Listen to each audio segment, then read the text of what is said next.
on, my friends? I'm Rick, and this is your seat at the table, and we are looking at the companion to Panzer which would be PanzerBlitz, the game of armored warfare on the Eastern Front, circa 1941 to 1945, and these were produced by Avalon Hill Game Company, and this is what's considered a bookcase game, and I'm going to show you why they called it that, or why I make the assumption that they called it that. Now, one of the other commentators on my previous video pointed out that there was a number of other games that were put out by the same company, and he's very correct on that. If you ever get a chance to go shoot over by his video, give it a like, subscribe. You will like his channel. He does a lot of stuff for Middle Earth, Tolkien's world, and a lot of tabletop wargaming set in that world. So he's also a big fan of tabletop wargaming in general. So what we're looking at is, like I said, PanzerBlitz, and the idea was it would sit on your bookcase like this, and would look nice and snazzy. And then it had a sleeve that you would pull out, and the one that I had for Panzer Leader, it disintegrated, and their box is set up just a little different from this one. This one obviously contains its variation of charts and things like this, and this makes for a great reference because you can set it up on your table like so, put a little weight behind it, put it up, put it off to the side somewhere where you would easily get access to it and reference it pretty quick. So we're looking at the war game the maps, and then like the previous one, there's supposed to be 4 boards. I have 3 in here. I don't know where. I can only guess where the other one disappeared to.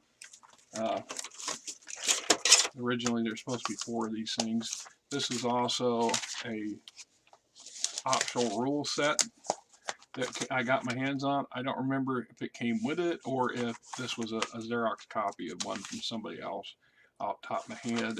But most of these things came out well before the internet, and so we didn't have access to the very plethora of websites and blogs and what have you and so on and so forth.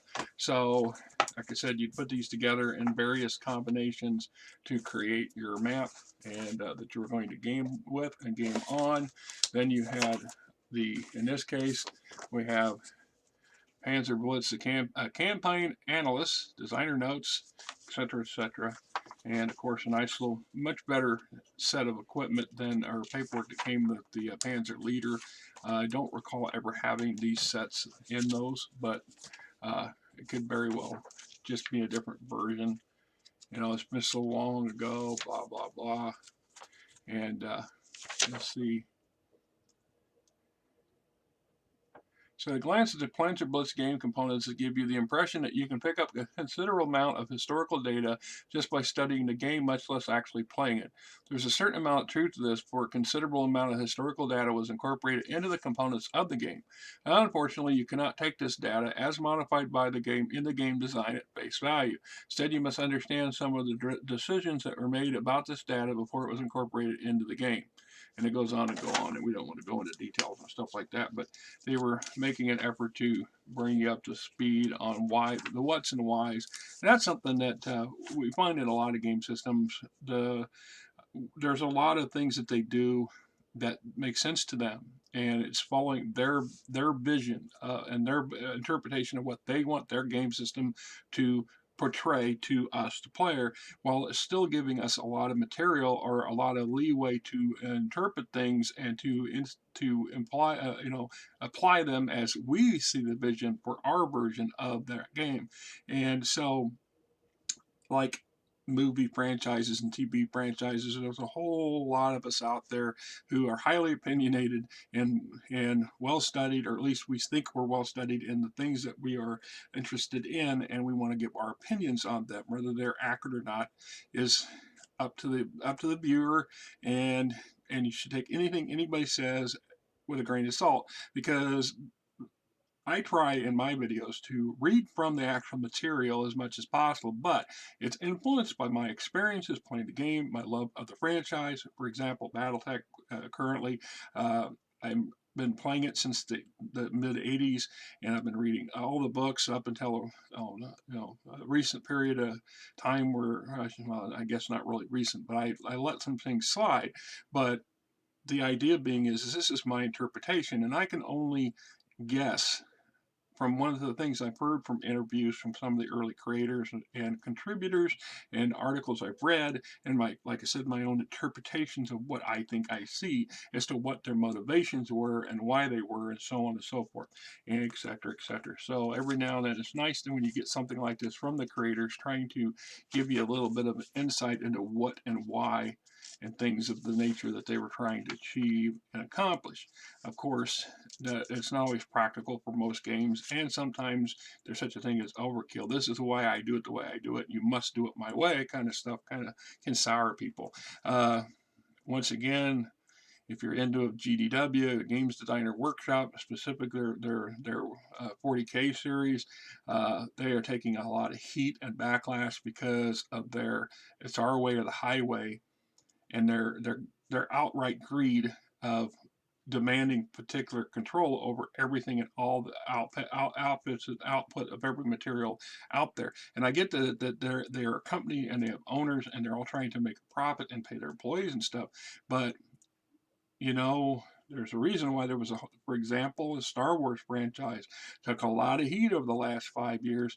And one of the reasons for that is because certain creative drive within the corporation called Disney has this, I don't know, this this diabolical view of how things should function, or that they're literally trying to rewrite the entire franchise so it fits what they felt should be necessary. And then it's ironic that a lot of the directors and producers of these very movies and shows and books and games and stuff like this, actually have very little knowledge of or love for the Star Wars universe as us old hats do.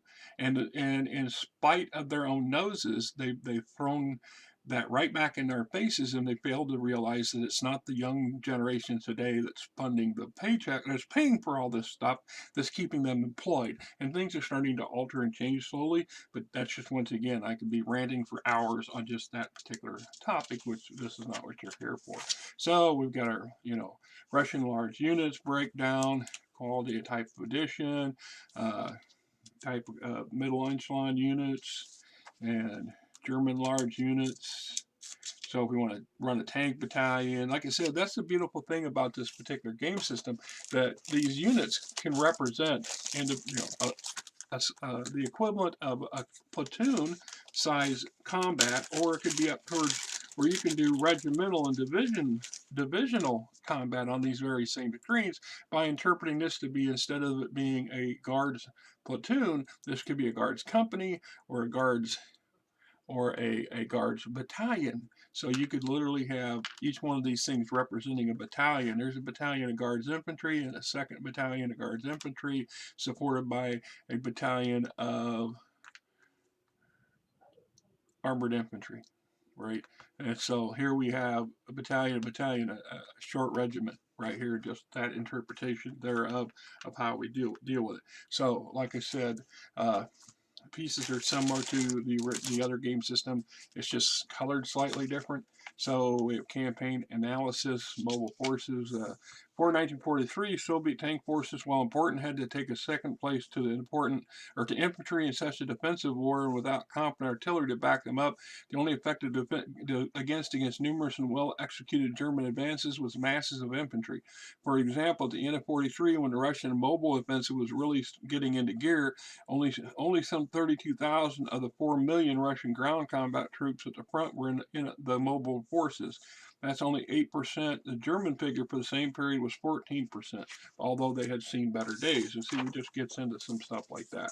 And so we look at this. This is the rules for play, and breaks down the equipment and the charts and their stats and what they do, movement rules, stacking, player pieces, unit identification tables, and then we get to the back here where we're dealing with combat, obstacles and elevations, spotting, using mines, weapon to target relations, positional defenses, game procedures, optional rules, experimental rules, right? So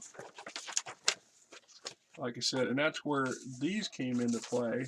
And this is Maxi PanzerBlitz by Gerald Thomas, a scenario, and organizational charts, so on and so forth. And we got some PanzerBlitz optional rules, cavalry charges, employment towed artillery units, semi-hidden units, unobserved fire, overstacking, mud, deep snow, heavy rain and snow, weather conditions, something that in the Eastern Front, as you well know from if you're a student of history, weather, especially in the Russian steppes, really played a major role in how effective a campaign was going to go, which is why most campaigns ever going into Russia ideally was started in the spring and was concluded or at least brought to a halt by late or early fall, because once the rain set in, once the snow set in, movement became really problematic, and that made it even harder to keep your units supplied and functional, let alone expecting them to actually go into combat. And then we have, let's see what we got here. We got situation charts. So these are basically the same thing that goes on in the previous book, just in a different format. So for example, here tells us we should configure the map 1, 2, and 3, and meeting engagement during a German relief. Maybe there was only 3 of these. I thought there was 4. I know there's 4 in the other one, but anyway, it's been 30 years since I played this game, to be truthful.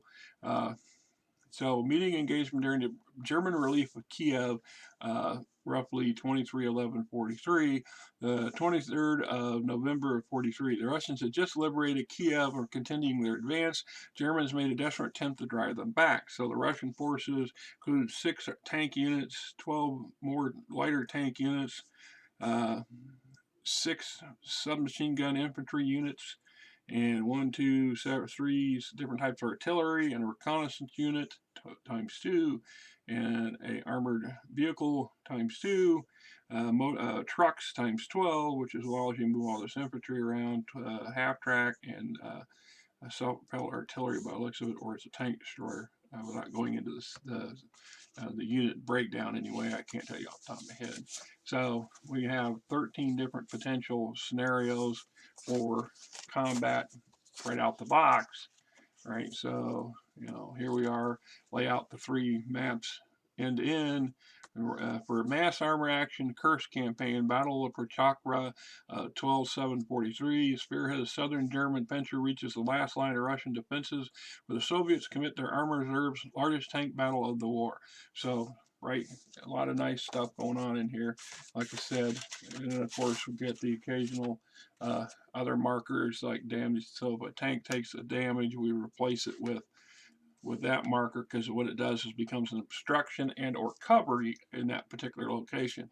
If this is blocking a road, then your road modifier ceases here, because you got to move around it. Or if your infantry units potentially could take cover within the armored debris, etc., and so on.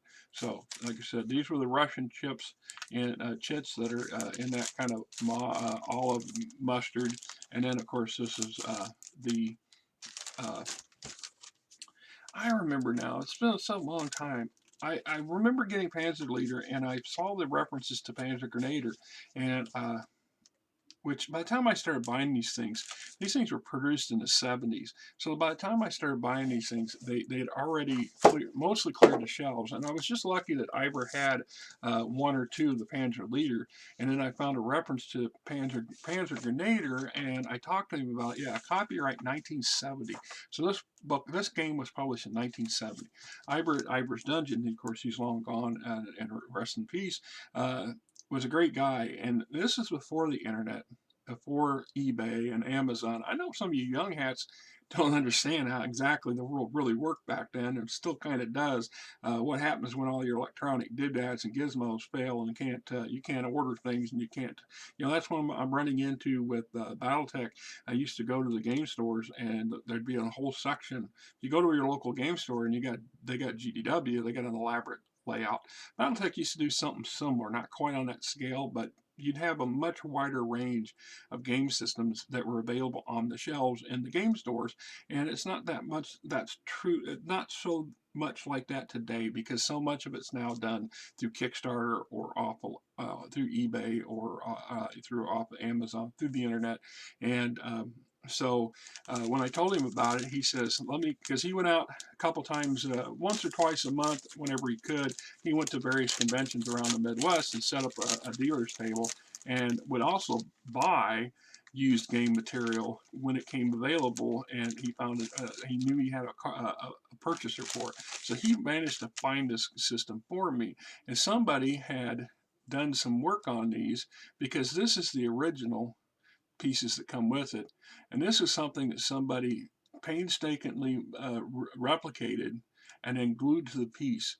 And the idea being was is they expanded the game material to give more units for play. So this person who had it, and this is the person who included these here copies from wherever source they got theirs from in the game system. So I was able to purchase this, and it was secondhand in pretty damn good shape from after Ivor had managed to pick it up at a trade convention or at a convention of some sort. And that was kind of how things worked back then. If you were lucky enough, your local game store carried the material that you wanted. If they didn't, perhaps they carried something from that game company that allowed you to get the address to the game company, and then you would, it was very important back then to be able to order a catalog from that said company. I used to have a number of catalogs, but I think I got rid of them because I didn't know why I was still keeping them back in for as long as I did. But the idea was that you often would do that and order the next book or the next game system that you were interested in, literally through the back of another game system or a catalog. So if you look at some of the old game material, if you get your hands on something, 1980, early 90 vintage, look at the very last couple pages, and you're likely to find ads in there for other game systems produced by that company, and or an address to send away for a catalog and suggestions of things that we also do, or the next coming supplement for that current game system. And that's how you acquired them. You either acquired them, if you're lucky, from a game store, or even more rare, from a dealer's table at a convention, if you were inclined to go to conventions in that period of time. And then you would go, like I said, when all else failed, you were just kind of SOL. You were SOL unless you ran across another player who had something that you really liked, or you really was kind of really something you would be interested in having, and you cut a deal with them. A little bit of barter, a little bit of trade and sell and stuff like that. So anyway, this is, once I said, a great system. I've had many hours of great play with it, and actually it's some of these tabletop board games lend themselves to solo play. You with a little tweaking and a bit of knowledge, you can create yourself a table or a set of charts that will allow you to have your opponent, your fictional opponent, move and maneuver and react or act without you having to do the majority of the thinking for it. But if you get two players, it's another great game system for just you and a friend. If you have a bigger game system and you're used to having multiple, more than two people coming to your table, and you have one of those slow days where they just can't make it, and just you and your friend or an associate, or just a straight pickup game. You go to the local game store and they got a gaming room, and you got a few hours, take one of these things with you, drop it on the table, and maybe if you're lucky, somebody will come along and you'll hammer out a quick campaign, a quick engagement. And it's real easy to set up, real easy to understand the basics of the rules, not very complicated, not very crunchy, and just enjoyable all the way around. So anyway, this is Rick, and hope you guys have a great weekend. Till next time, keep your dice hot.